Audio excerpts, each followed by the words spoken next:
Hi, Roy here, and welcome again to another edition of the Right Has Left podcast, where we talk all things Trumpism. And this week, of course, is just a lot of breaking news going on, so let's go ahead and get right into it.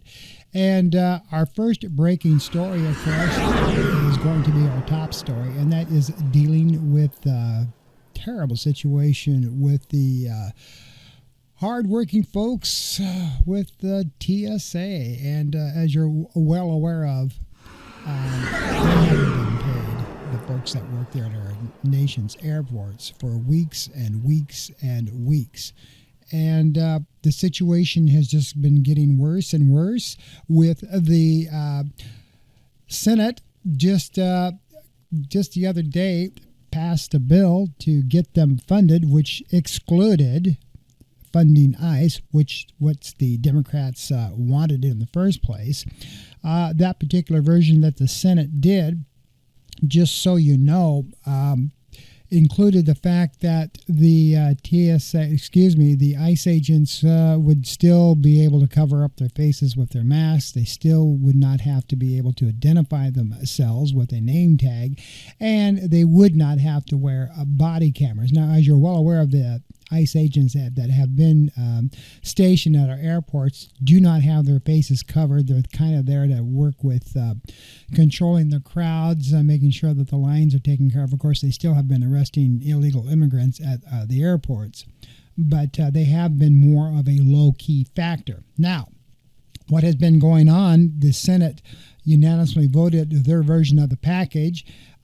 President Trump has said that he's going to sign an executive order to get the TSA agents funded, but the House rejected, as I record this late Friday night. Now, things may change Saturday, and of course, I don't do these broadcasts live, but as I record this on a late Friday evening, the House rejected the Senate's version and wanted to create their own version. Now, let's get you all caught up. President Donald Trump on Friday did sign this order to pay Transportation and Security Administration employees as soon as Monday, after a deal that sought to do the same stalled in Congress. An hour earlier, House Speaker Mike Johnson rejected the Senate-passed bill to fund TSA and most of Homeland Security. Now, House Republicans were angry that the Senate's measure did fund Immigration and Customs Enforcement and Border Patrol, which the Democrats refused to fund without changes to immigration enforcement practices. The senators have already left town since passing their bill in the early morning, so it would take time for them to return to the House if the House winds up passing a different measure than the one the Senate cleared. And right now, this House version is in trouble because the Freedom Caucus, made up of Democrats, don't want to accept that. As I said, what's going on here is the House wants to fund their version, which funds the entire Homeland Security package, including ICE. And, of course, Senate, bowed, kind of bend a little bit and decided to accept what the Democrats' version would be, with the exclusion that they wouldn't have to take off their mask when working, and they wouldn't have to wear body cameras, and they wouldn't have to wear IDs. The Democrats said, fine, just don't fund ICE. So everything was fine and dandy, and Donald Trump said he had signed that and signed an executive action, and then Mike Johnson comes back and said, yeah, we're going to do our own version. And now we're back to square one, basically.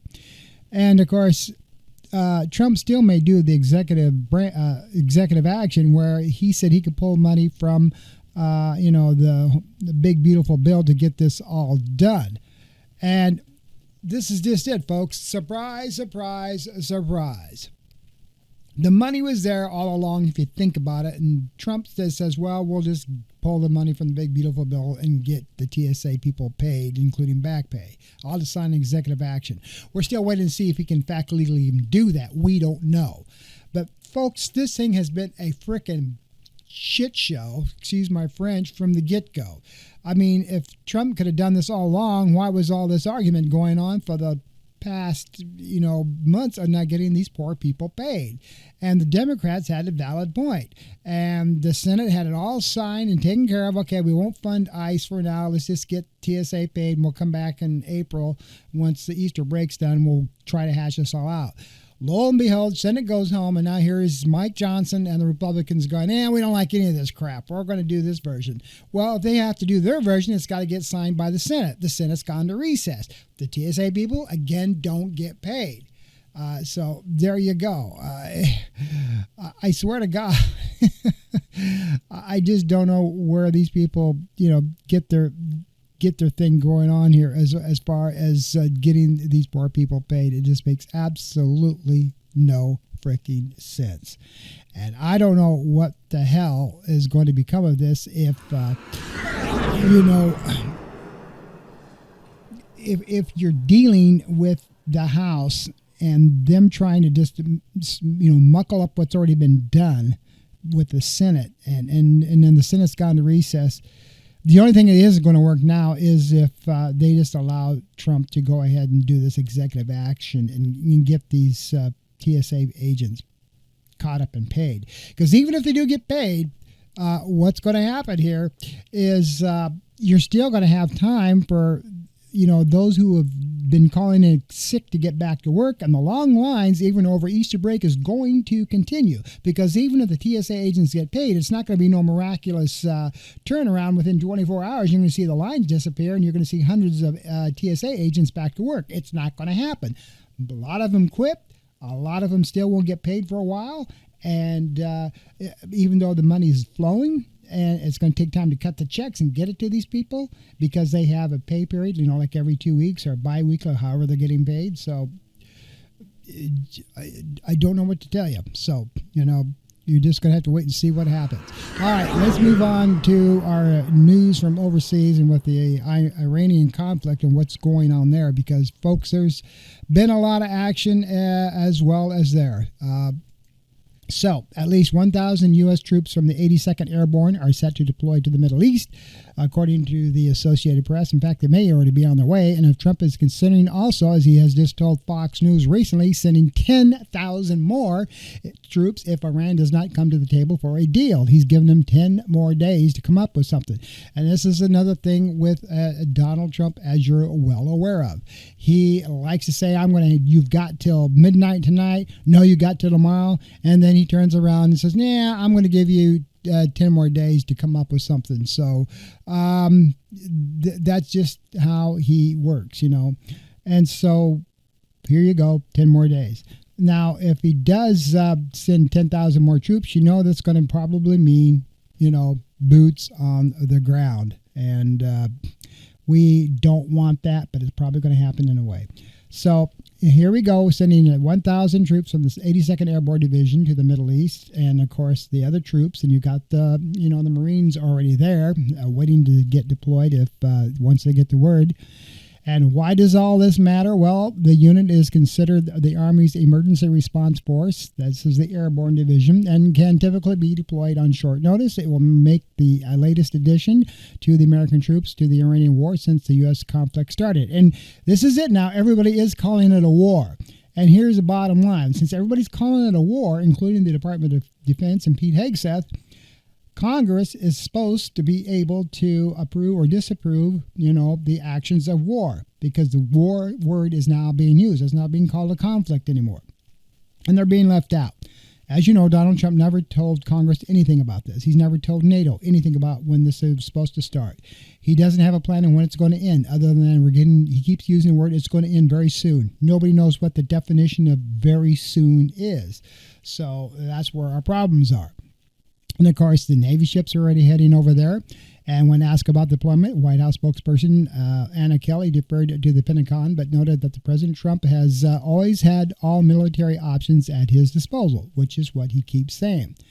Now, Iran had received a 15-point proposal from the U.S. to reach a ceasefire in the war, two Pakistani officials said on this past Wednesday. The officials described the proposal broadly as touching on sanctions, relief, civilian nuclear cooperation, a rollback of Iran's nuclear program, a monitoring by the International Atomic Energy Agency, missile limits, and access for shipping through the Strait of Hormuz.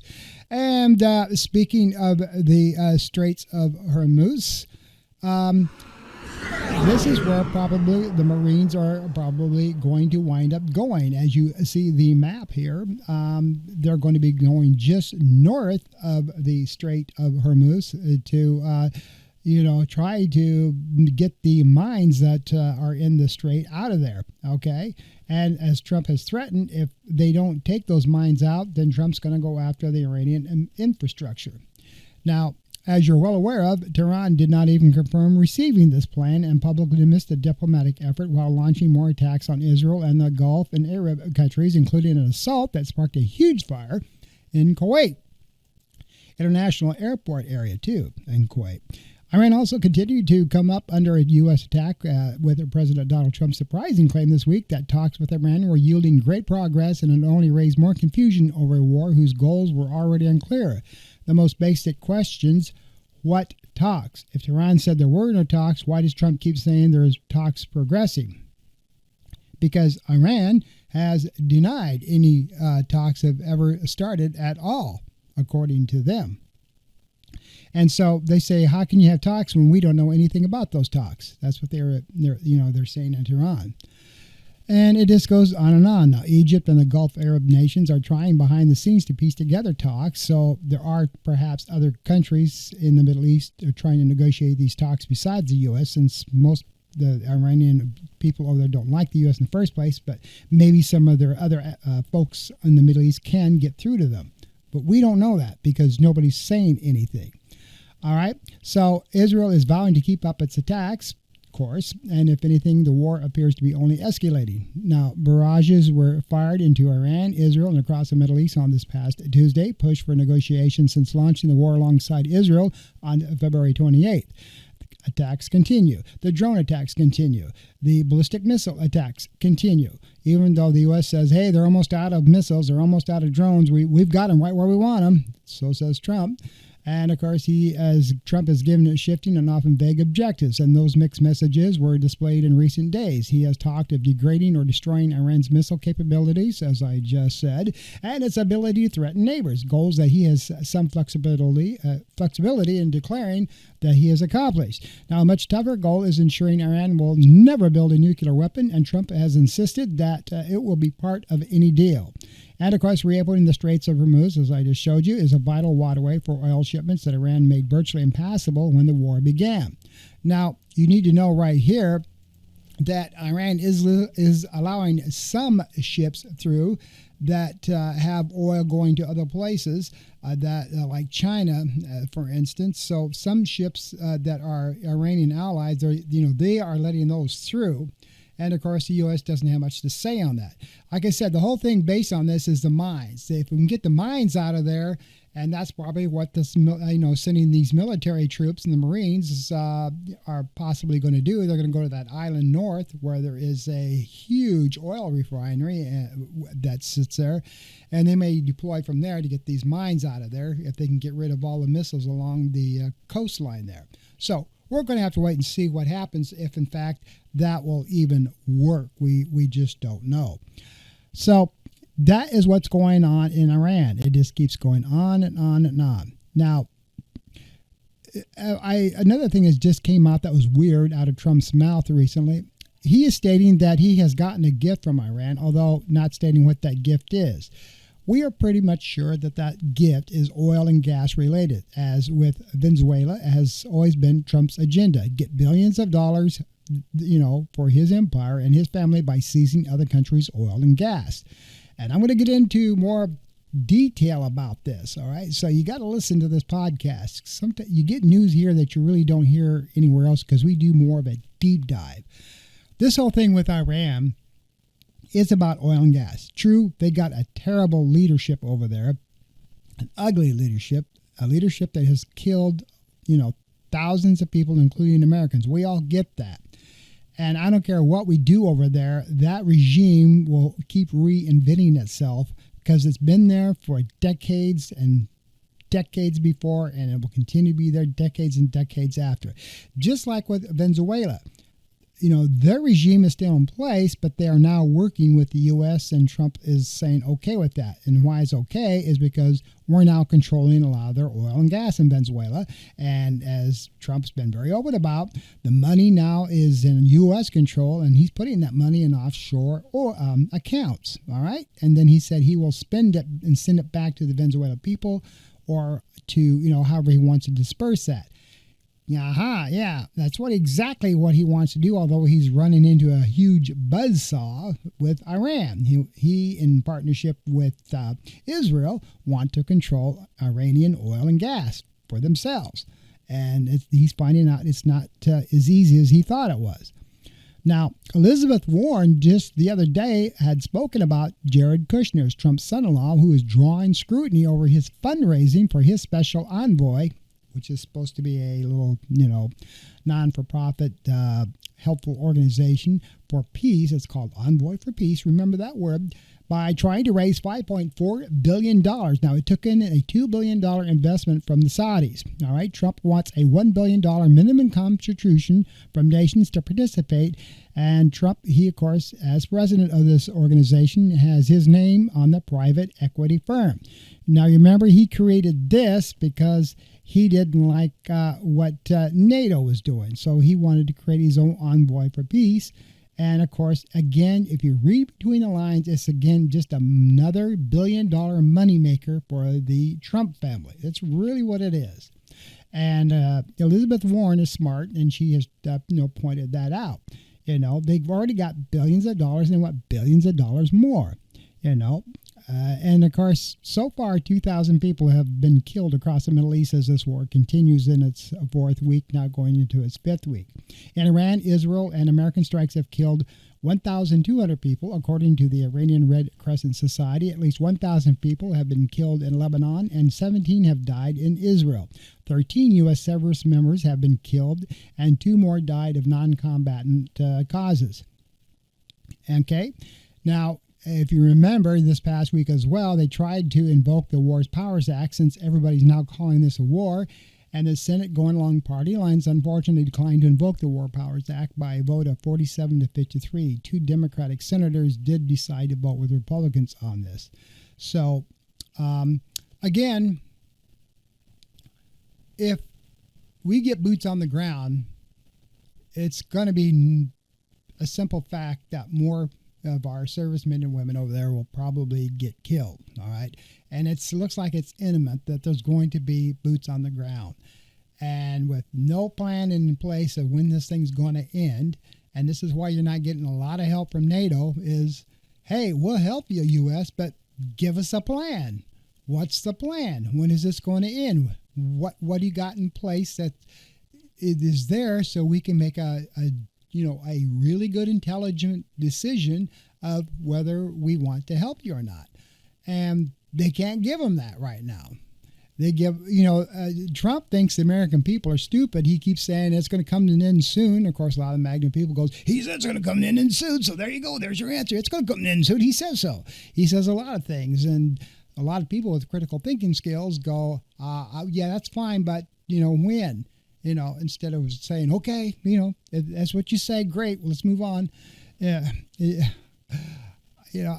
I'm a little, being a little facetious here in the way I'm talking, but you got to keep in mind that, you got to have answers, and of course, Levitt, his press secretary defends him to whatever he says, and the president's in control and he's got a plan, and you people in the media don't need to know any more than that, and shut the F up and get out of here, and, so on and goes. Now, the Treasury Department, of course, just now announced this past Thursday that it's going to add President Trump's signature to paper currency to commemorate the 250th anniversary of the U.S., marking the very first time a sitting president's signature will appear on currency. There's no more powerful way to recognize the historic achievement of our great country and President Donald J. Trump than the U.S. dollar bills bearing his name, and it's only appropriate that his historic currency be issued at the sequential centennial. Treasury Secretary Scott Bessent said in a statement. The announcement comes after the Commission of the Fine Arts approved a one gold coin last week that featured Trump's likeness in honor of the country's 250th anniversary. Under President Trump's leadership, we are on a path towards unprecedented economic growth. Really? That's not what the data shows. A lasting dollar dominance and physical strength and stability, Bessent said. Federal law has not allowed living presidents and in the past from being depicted on U.S. currency. However, a law signed by Trump at the end of his first administrative term, known as the Circulating Collectible Coin Redesign Act of 2020, included new language regarding that coins being printed and dollar bills being printed in paper currency could have the sitting president's likeness and or signature on there. And so there you go. If you haven't figured it out by now, Trump's ego is bigger than the universe. And this guy likes to have his image just like, people from World War II, which will remain nameless, but you know what I'm talking about. They think it's cool as hell to have huge banners hanging with your likeness on it so you can be reminded who is the president is, and Trump is no different. Now he wants his signature on paper currency. They're going to start with the $100 bills, and then it's going to go down to the $50 bills and then the $1 bills. It's all going to have Trump's signature on it. I don't think, from what I'm understanding, they're going to remove Washington and put his face on there, or remove Hamilton, or remove Grant. It's or Jackson, but his signature is going to be on there somewhere. And because he now legally can do that. And of course, when you've got a Republican cabinet and Scott being here for his beck and call, that's what's going to happen. So, again, hello, there you go. Let's have President Trump's signature on everything, and along with his likeness. He just loves to have everybody look at him. All right, and he has to have favorable light. And his ego demands that, everybody in the world remembers him in the past, now, and in the future forever and ever. Amen. Okay, so I don't know. It's absolutely crazy that he does this, isn't it? Yeah, I think so. All right, so Trump also is continuing his revenge tour. Now, as you're well aware of, his revenge tour is going on and on and on, and here's why it's going on and on is because of this guy. All right, his revenge tour now includes John Brennan. All right, this guy used to be our former CIA director, and they're saying he gave false testimony on the Russian interference case in 2023 over the 2016 presidential election. All right, and of course, this case was filed in Trump's friendly Southern District Court. Former Special Counsel Jack Smith team had evidence, as you're well aware of, during this same time period, that Donald Trump had classified documents, including materials relevant to business interests after leaving office following his first term. So they go after Scott, and of course, now more stuff is coming up in revelation from Jack Smith about Donald Trump. And what we're seeing there from the Justice Department, they were working on some documents as far back as January 2023 related to the investigation into Trump's alleged mishandling of classified documents. And he had some highly sensitive documents, the type that documents that only presidents and officials with the most sensitive authority have, which was 6 people. That included one document that he was showing to people on an aircraft. And again, this is what the Democrats have come up with. So while he's trying to go after, the former CIA director, now they're just turning around and throwing more of these documents in his face. So because, I guess they want to suppress his revenge tour, which you can't blame them. All right. So Jack Smith said that Trump had so many documents in his possession at one time, so many documents, and was shown them to so many people that it was just absolutely crazy. And they believe that he showed a classified map to others while on the flight, as I said, to his golf club in Bedminster, New Jersey, which was what happened at that time. And it was also witnessed by now Chief of Staff Susie Wiles. Of course, Susie Wiles is being absolutely quiet. Now, who's doing all of this? Well, Representative Jamie Raskin is the top Democrat in the House Judiciary Committee. He's the one that got a hold of these documents. And he summarized the memo's contents in a letter to Attorney General Pam Bondi, who will do absolutely nothing, obviously, saying that the document included damning evidence about Trump's procurement of highly sensitive documents.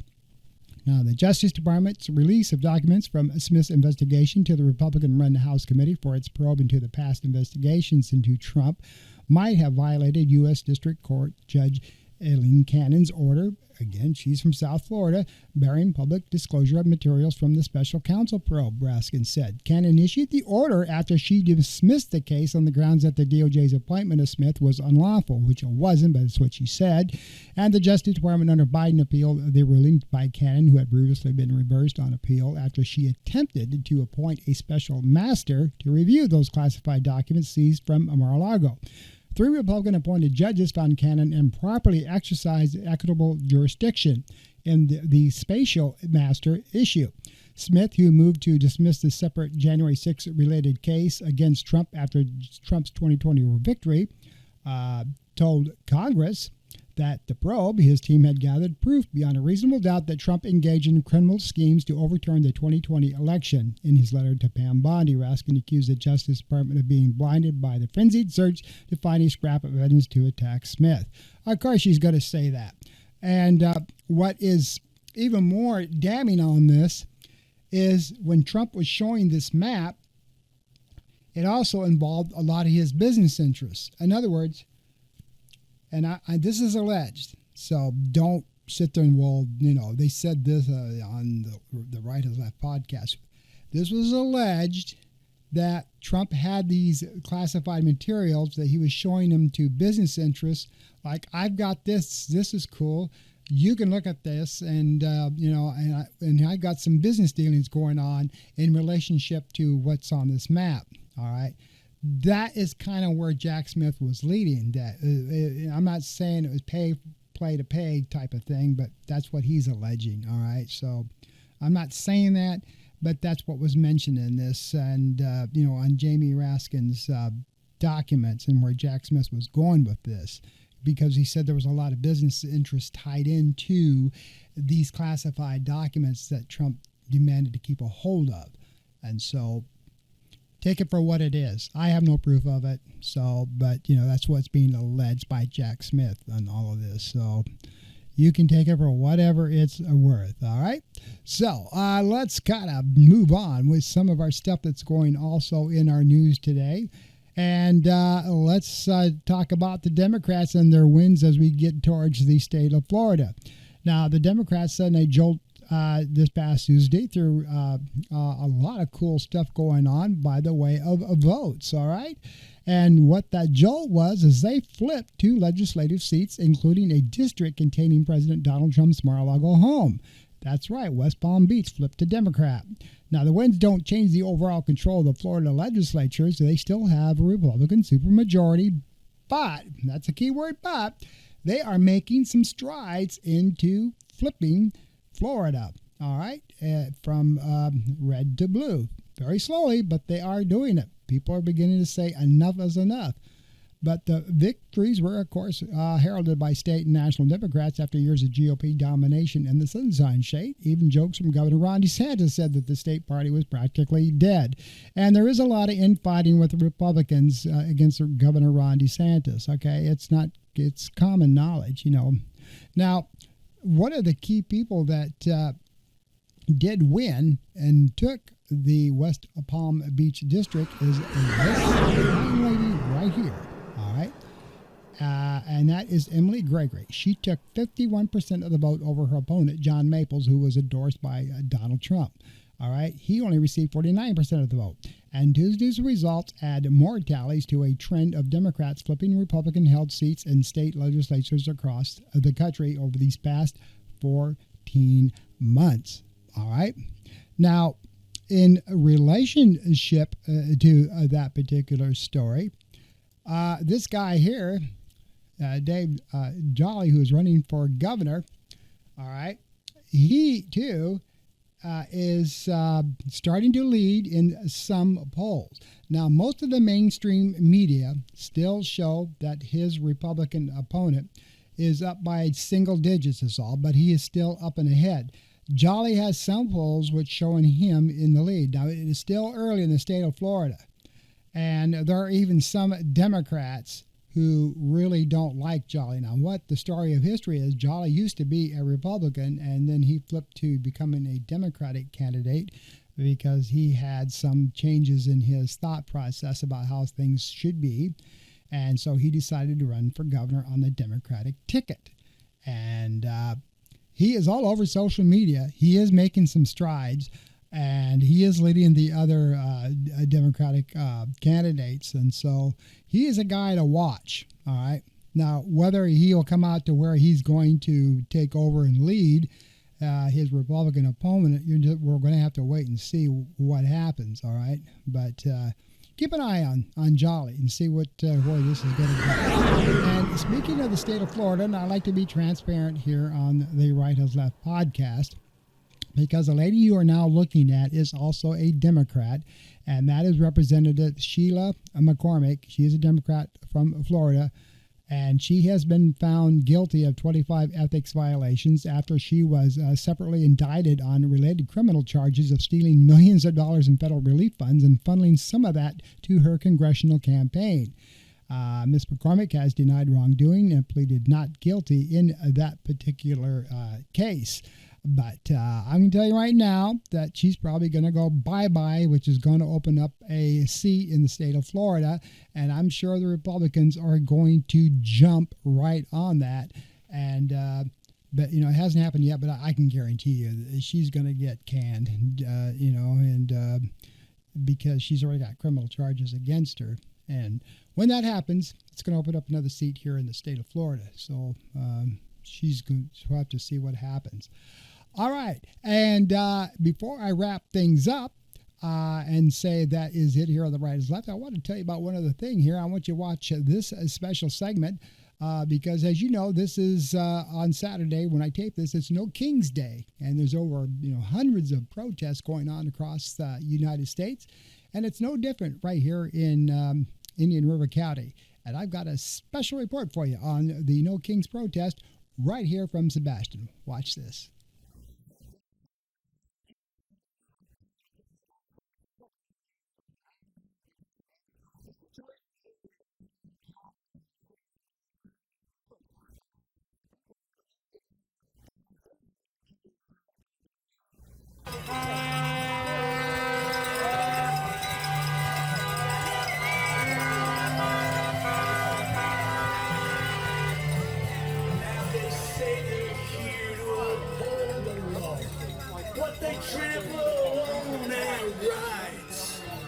If your skin is black or brown, my friend, you can be questioned or deported on sight.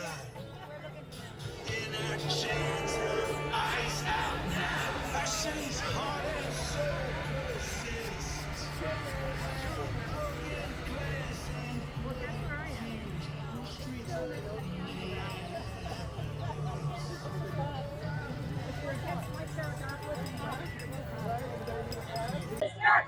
Hey, hey, ho, ho. Donald Trump has got to go. Hey, hey, ho, ho. Donald Trump has got to go. Hey, hey, ho, ho. Donald Trump has got to go. So what is your vision and your idea of what No King's Day is? Well, for me, it goes way back because I understand our role in imperialism and our role complicit in so many genocides around the world. So for us, I knew if we didn't stop it globally, it was going to end up at our doorstep. So for me, it's multifold. Stand up for the oppressed at home and abroad, and let's keep funds here and not with AIPAC in our country to support our citizens' quality of life. Yes, no kings, hands off free speech, and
And that's been a lot of news this past week. A lot of stuff going on here in the state of Florida and also nationally. And I hope you enjoyed this podcast on The Right Has Left. I am your host, Roy Garden.